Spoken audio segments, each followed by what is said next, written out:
Hello friends, welcome to Satyam classes. मैं हूं सत्यम। और जैसा कि आप जान रहे थे, अपनी जो एनटीपीसी और रेलवे ग्रुप डी के लिए जो क्लास चल रही थी एडवांस मैथ की, उसमें अब तक 2 वीडियोज हो चुके हैं।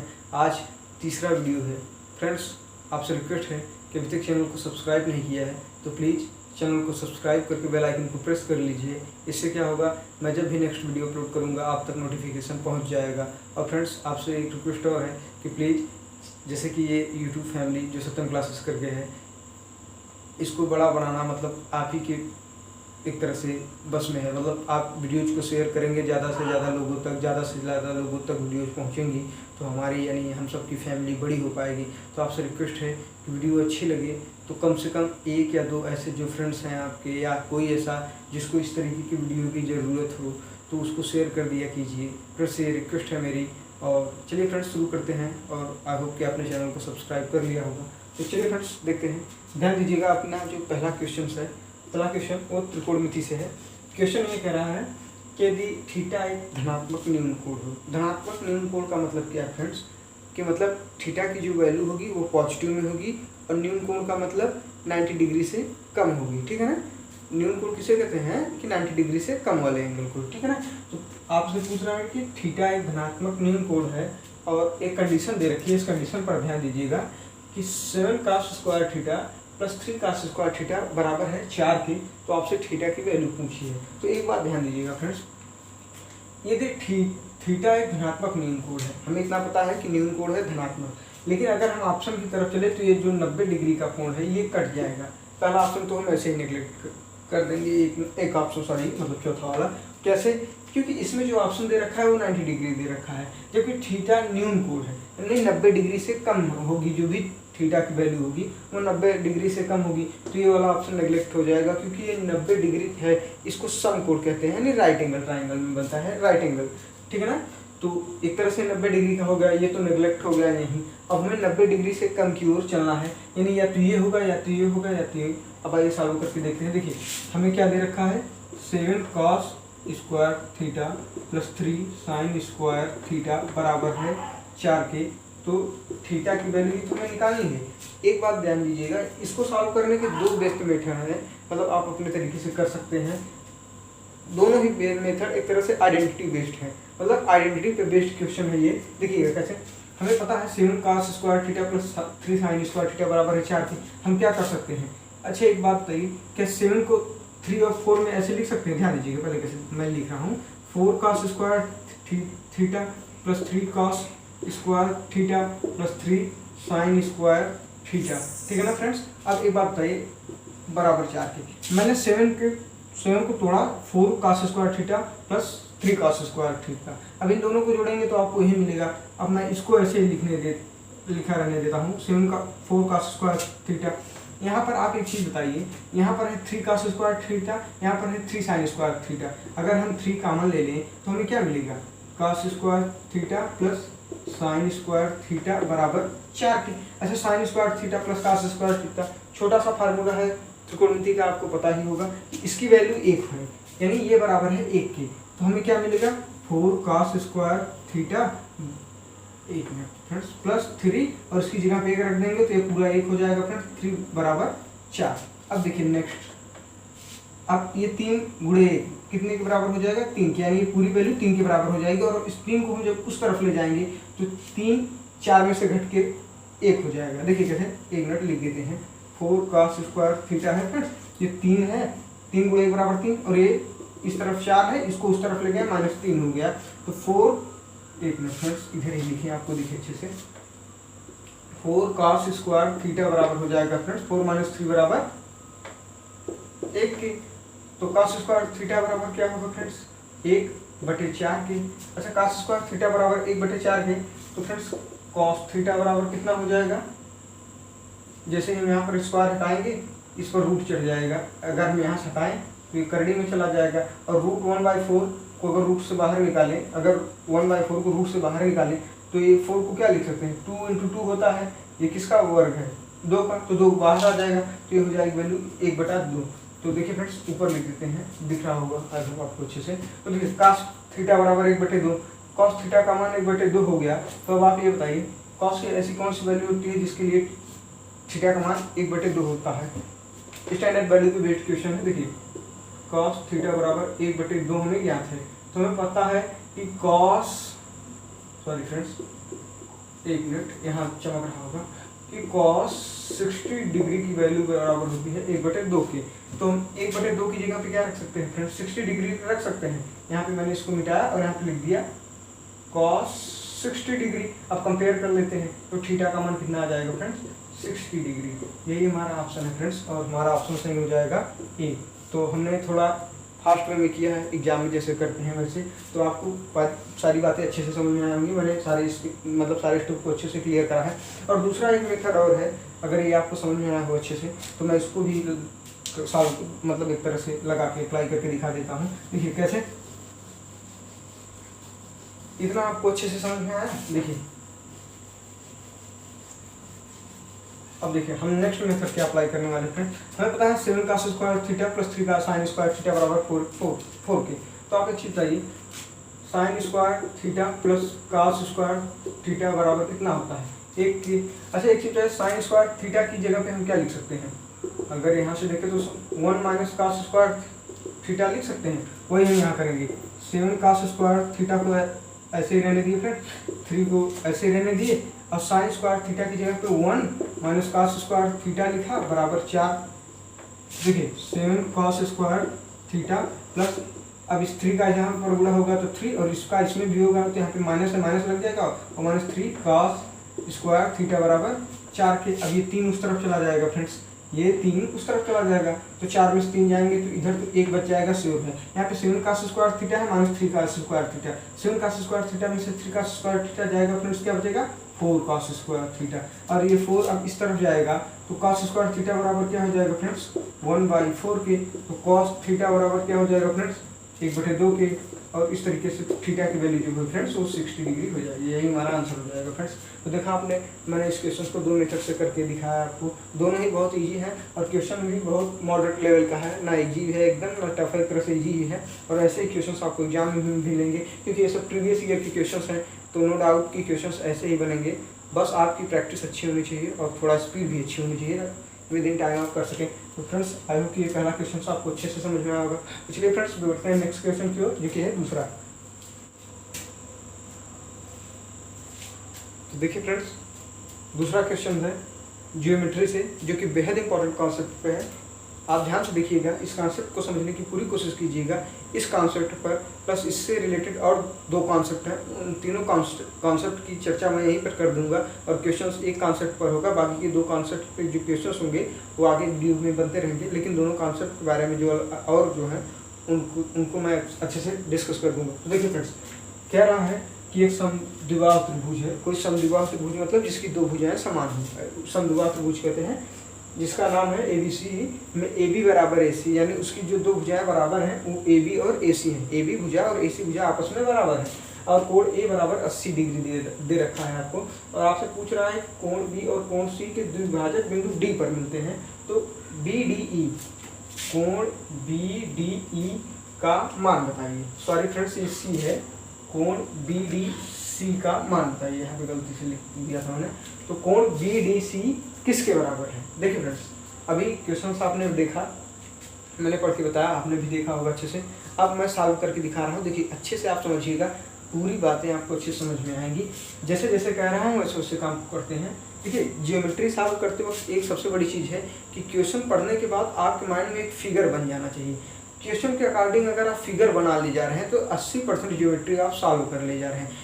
फिगर बनाना बहुत इंपॉर्टेंट है फ्रेंड्स, इस पर आपकी प्रैक्टिस अच्छे से होनी चाहिए। फिगर बनाते ही आपको माइंड में थ्योरम स्ट्राइक कर जाएगा, आपको पता चल जाएगा कि कौन सा थ्योरम इस क्वेश्चन में अप्लाई होगा, इस क्वेश्चन में अप्लाई होगा। तो देखिए ध्यान से देखिए, सिंपल सी बात है, एक समद्विबाहु त्रिभुज, सिंपल सी बात है, समद्विबाहु त्रिभुज किसे कहते हैं, जिसकी 2 भुजाएं बराबर हो, जिसकी AB बराबर AC। तो हमने एक त्रिभुज बनाया, उसके अकॉर्डिंग जैसा उसने बोल रखा है ABC, मैंने इसका नाम दे दिया ABC।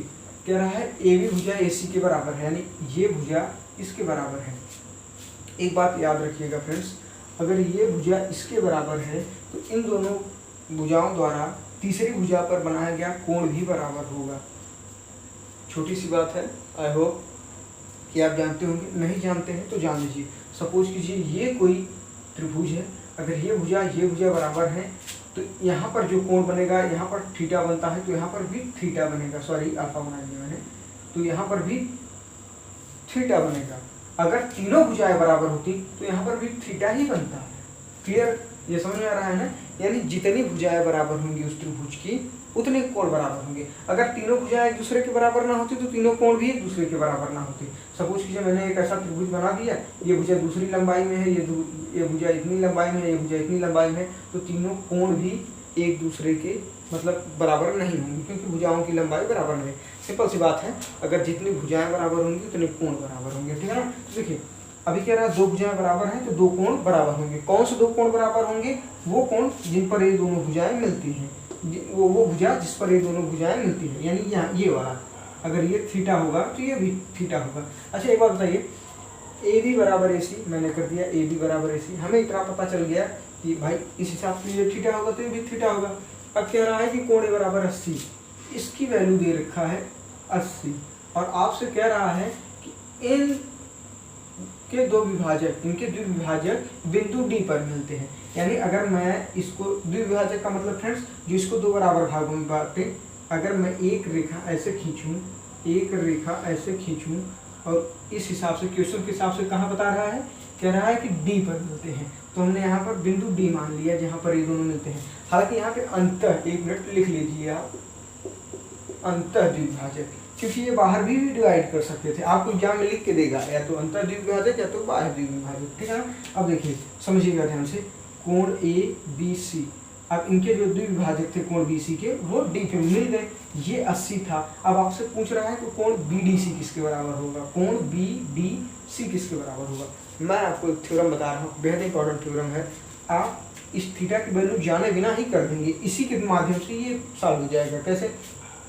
जब ये अंतः द्विविभाजक किसी बिंदु पर मिलते हैं तो वो कोण होता है, जैसे यहाँ पर मान लीजिए कोण डी किसके बराबर होगा फ्रेंड्स, वो होगा 90 प्लस ए बाई कोण ए बाई 2 के।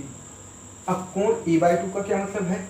इसका मतलब ये है फ्रेंड्स, इसको मैं साफ करके फ्रेंड्स यहाँ लिखूँ अच्छे से आपको दिखेगा कि अब इसका मतलब क्या है फ्रेंड्स, कोण ए बाई 2 का मतलब ये है कि जो कोण ए है इसका आधा वो अगर हम 90 में जोड़ दें तो ये वैल्यू हमें मिल जाएगी। देखिए कैसे, कोण डी बराबर क्या होगा, 90 प्लस ए का मान 80 है तो 80 डिवाइडेड बाई 2 काट देंगे तो 40 हो जाएगा और 90 प्लस 40 बराबर 130, यानी हमारा ऑप्शन सी सही हो गया। इतनी बात समझ में आए अच्छे से? आप इतना याद रखिएगा, कंडीशन सुन लीजिए, थ्योरम ध्यान से। कोई सा भी त्रिभुज हो उसके अंतः द्विविभाजक जब आपस में कहीं पर भी मिलते हैं तो उस कोण का मान, जो कोण बनाते हैं उस कोण का मान उसके सामने वाले कोण के आधा से 90 डिग्री अधिक होता है। यानी 90 डिग्री में इसका आधा जोड़ दें तो हमें ये वैल्यू प्राप्त हो जाएगी। ठीक है फ्रेंड्स? तो समझ में आया? फिर सुन लीजिए क्या होगा। सिंपल सा बात है कि जब दो कोणों के अंतर द्विविभाजक किसी भी बिंदु पर मिले तो उसका मान क्या होता है, 90 प्लस सामने वाले कोण का आधा, 90 प्लस सामने वाले कोण का आधा, यानी इसका मान क्या होगा, इसके सामने वाला कोण, इसके सामने वाले कोण का आधा करेंगे और 90 डिग्री में उसको जोड़ देंगे तो ये हो गया। अगर आप, ये तो रहा थ्योरम से, अगर आप वैसे भी करते तो देखिए बिना थ्योरम के भी ये क्वेश्चन सॉल्व हो सकता था, ए बी सी, क्योंकि यहाँ पर कह रहा है कि ए बी बराबर ए सी है तो हमें इतना तो पता है कि कुछ तो लॉजिक है जो ए बी बराबर ए सी दे रखा है, तो हम इसको बिना फार्मूले के करने की कोशिश करते हैं, बिना थ्योरम के। देखिए ए यहाँ है, बी यहाँ है, सी यहाँ है, करेक्ट? देखिए फ्रेंड्स, मैं चीज़ों को एकदम बेहतर तरीके से एक्सप्लेन करता हूँ, यही वजह है कि क्वेश्चन थोड़ा लेंदी जरूर बनता है लेकिन आपको सारे कॉन्सेप्ट अच्छे से क्लियर हो जाते हैं। ध्यान दीजिएगा, ये ए है, ये बी है, ये सी है, यहाँ पर उसने कहा ये बराबर है, उसने ऑलरेडी बता रखा है कि ये कितना है, 80 डिग्री। अगर ये 80 है तो उस हिसाब से तीनों कोणों का मान 180 होता है, तो बाकी कितना रहा, 100 डिग्री। तो 100 डिग्री को हम दो बराबर पार्ट में डिवाइड करेंगे तो ये तो हो जाएगा 50, ये भी हो जाएगा 50, क्योंकि 50 50 100 और ये 80 100, त्रिभुज के तीनों तक कोणों का मान 180। अब देखिए, अब इसको इंटरनली डिवाइड कर देंगे दो इक्वल पार्ट में तो ये भी 25 हो जाएगा, ये भी 25 हो जाएगा, 25 25 50, क्योंकि ये दो बराबर पार्ट में बढ़ जाएगा, इधर का भी 25 हो जाएगा, ये भी 25 हो जाएगा, तो 25 25 50 हो जाएगा फ्रेंड्स। अब बाकी का ये, तो अब बताइए, अब इस वाले कोण में जाइए, ये डी था ना, अब इस वाले कोण में चलिए, इस वाले त्रिभुज में चलिए आप, ये जो मोटा मोटा आपको दिख रहा है इस हिसाब से तो आप देखेंगे कि ये 25 है, ये 25 से 50 हो गया। अब हम बाकी क्या होगा, 130 में से 50 घटा दीजिए, जो 180 में से जो वैल्यू बचेगी वही इसका मान होगी। तो 180 माइनस 50 कर देंगे तो आपको 130 मिल जाएगा। ठीक है फ्रेंड्स, यही हमारा आंसर हो गया फ्रेंड्स। तो मैंने आपको थ्योरम लगा के भी सॉल्व करके दिखाया और बिना थ्योरम के भी सॉल्व करके दिखाया। तो आई होप कि ये बात आपको अच्छे से समझ में आएगी। अब मैंने 2 अलग थ्योरम की बात करी थी, ध्यान दीजिएगा वो क्या है। देखिए इसको मिटा दूँ अच्छे से, फिर आपको समझ में आएगा। बहुत इंपॉर्टेंट है, अगर इसको देख लिया पूरा ना तो मैं श्योर हूँ कि आपका पूरा थ्योरम कंप्लीट हो जाएगा इस वाले एंगल वाले क्वेश्चन से, इस वाले मतलब थ्योरम से जो क्वेश्चन बनते हैं इस टाइप के। देखिए 1 2 3 त्रिभुज मैंने बनाए, सिंपल सा बात है। अंदर डिवाइड किया, इसकी वैल्यू थीटा है और ये बराबर पार्ट में डिवाइड हो रहे हैं, इसको याद रखिएगा। तो ये क्या हो जाएगा 90 प्लस θ/2, ये वाला। इसको हमने बाहर बढ़ाया, अब बाहर रूप से अंतर डिवाइड किया, मतलब बाहर रूप से इक्वली डिवाइड किया। ये वाला ये वाले के बराबर, ये वाला ये वाले के बराबर, ठीक है ना। ठीक है फ्रेंड्स, तो देखिए ध्यान दीजिएगा। अब इसकी वैल्यू क्या हो जाएगी, अगर यहाँ पर थीटा है तो इसकी जो वैल्यू हो जाएगी 90 माइनस θ/2। क्लियर, 90 अंदर है तो θ+2, बाहर है तो θ/2 ऐड होगा, θ/2 सब्सट्रैक्ट होगा, यानी घटेगा तब जब बाहर कोण बनेगा। अब देखिए तीसरा, अगर इस भुजा को हम बढ़ा दें और अब की बार एक को अंदर से डिवाइड कर दें, दूसरे को बाहर से। देखिए इधर से लिया, इधर से लिया, और हमने यहाँ पर मतलब ये मिलेगी रेखा। अगर आपसे ये वाला कोण पूछे, यहाँ पर पूछे कि क्या बनेगा और इसको थीटा बता रखा हो, तो फ्रेंड्स ये बनेगा। देखिए यहाँ पर क्या बन रहा है, अगर देखिए यहाँ पर बराबर डिवाइड हो रहा है और यहाँ पर भी बराबर डिवाइड हो रहा है, तो ये वाली वैल्यू जो होगी फ्रेंड्स वो इसके ठीक आधा होगी, यानी θ/2 हो जाएगी। क्लियर हो गया, समझ में अच्छे से। फिर से समझिए, एक बार फिर समझा रहा हूँ कि जब दोनों अंदर की ओर डिवाइड करें, दोनों रेखाएं अंदर की ओर डिवाइड करें इक्वल पार्ट में, तो जो यहाँ पर एंगल बनेगा दोनों रेखाओं के मिलने से, वो सामने वाले एंगल का आधा प्लस 90 डिग्री होगा। जब दोनों बाहर डिवाइड करें तो सामने वाले एंगल का आधा 90 डिग्री में से सब्सट्रैक्ट कर देंगे, वो होगा। जब एक अंदर एक बाहर डिवाइड करें तो हमें कुछ 90 का कोई लेना देना है नहीं, सिर्फ इसका आधा कर देंगे, हो जाएगा। ठीक है फ्रेंड्स, इसका आधा मतलब ये। क्लियर हो गया ना। अगर यहाँ पर 60 डिग्री होता तो ये 30 डिग्री हो जाता, अगर यहाँ पर 120 होता तो ये 60 डिग्री हो जाता। क्लियर हो गया ना। तो यही है, हमने आज इस पर क्वेश्चन किया है, इन दोनों पर भी क्वेश्चंस आपको बड़ा जल्दी ही मिल जाएंगे। तो फ्रेंड्स आज हम दो क्वेश्चंस मैंने सॉल्व कराए फ्रेंड्स, दोनों को लगभग एक से अधिक मेथड यानी दो मेथड से अच्छे से सॉल्व करा। तो फ्रेंड्स आई होप वीडियो आपको अच्छी लगी होगी। वीडियो अच्छी लगी हो तो आपको करना सिर्फ इतना है, लाइक कर दीजिए और शेयर जरूर कर दीजिएगा किसी एक के पास, सिर्फ एक के पास कोई तो ऐसा होगा जिसको ऐसे वीडियो की ज़रूरत होगी, या आपके कोई स्टडी ग्रुप फ्रेंड, ठीक है ना। आई होप आप इतना करेंगे अपनी यूट्यूब फैमिली के लिए। तो मिलते हैं फ्रेंड्स नेक्स्ट वीडियो में, तब तक के लिए फ्रेंड्स बाय बाय।